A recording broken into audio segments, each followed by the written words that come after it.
Четврти ден граѓаните на Тетово се соочуваат со недостиг на вода за пиење.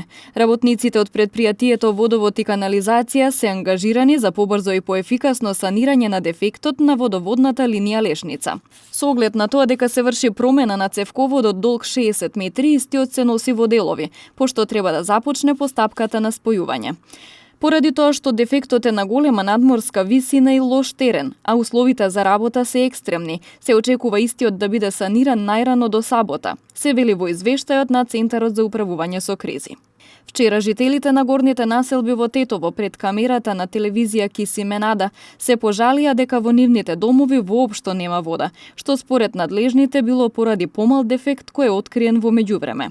Продолжуваат и рестрикциите во водоснабдувањето во 3 термини во денот, односно од 8 до 11:30, од 15 до 18 и од полноќ до 5 часот наутро.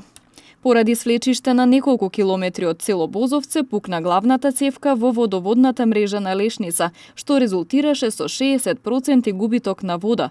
Поради тоа беа активирани и градските бунари, па заедно со стариот водовод Тетово во моментов се снабдува само со околу 200 литри вода во секунда.